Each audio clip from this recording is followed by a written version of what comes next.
कल से आगे अष्टावक्र जी का आत्मा विषयों में नहीं और विषय उस अनंत निरंजन निर्दोष आत्मा में नहीं है। इस प्रकार मैं अनासक्त हूँ और इसी अवस्था में स्थित हूँ। राजा जनक कहते हैं, इस लाइनों को स्पष्ट कर रहे हैं। राजा जनक कहते हैं कि शरीर के साथ इंद्रियां और मन है और ये मन सदा विषयों की ओर आकर्षित होता है तथा इंद्रियों की सहायता से उन्हें भोग कर तृप्त होता है। जैसे हम सोचे हमारा मन चला आम पर, मन कहाँ चला? आम पर, और मुख जो है उसे भोगता है, उसका रस लेता है। तो मन चलता है, फिर इंद्रियां भोगती हैं।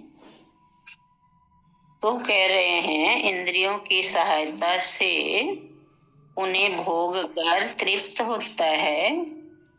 शरीर नहीं रहने पर इंद्रियां भी नहीं रहती, किंतु मन सूक्ष्म शरीर के साथ रहने से उसकी विषय भोगों के प्रति रुचि बनी रहती है।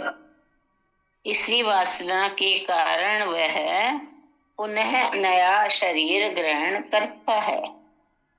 मन को सूक्ष्म बतलाया है, वो सूक्ष्म शरीर के साथ जुड़ा रहता है। इसीलिए उसमें अगर वासना है बची हुई तो फिर से जन्म लेकर आता है मन। इसलिए संसार के सभी विषयों का संबंध शरीर और मन तक ही है। ये ही कर्ता और भोक्ता है। मन करता है, बोलते हैं ना हमारा मन करता है ये खाऊं, मन करता है और शरीर भोगता है।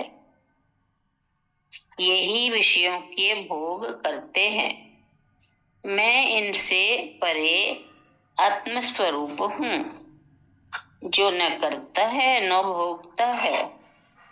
अतः इस आत्मा का विषयों से कोई संबंध नहीं है। न आत्मा विषयों में है और न ये विषय उस अनंत निर्दोष आत्मा में है।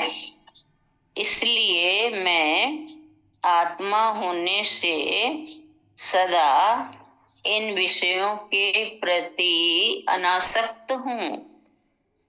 विषयों के प्रति आसक्ति केवल मन और शरीर की है, मेरी नहीं, आत्मा कह रही है। इसलिए मैं इन इच्छाओं से मुक्त हूँ। मेरी विषयों में कोई इच्छा नहीं है। ऐसी अवस्था में मैं स्थित हूँ। आत्मा कह रही है मेरी कोई इच्छा नहीं है, ये मन और शरीर के सब्जेक्ट हैं, यही करते हैं और यही भोगते हैं। मैं इनमें नहीं हूँ और ऐसी अवस्था में मैं स्थित हूँ। मैं स्थित हूँ, इनमें नहीं हूँ। आत्मा बतला रही है। इतना ही है लेसन, छोटा सा, बहुत ही सुंदर से बतलाया गया आत्मा के बारे में कि आत्मा विषयों में नहीं है और विषय भी उस आत्मा को छू नहीं सकते। विषय मन और शरीर का सब्जेक्ट है। मन करता है और शरीर भोगता है।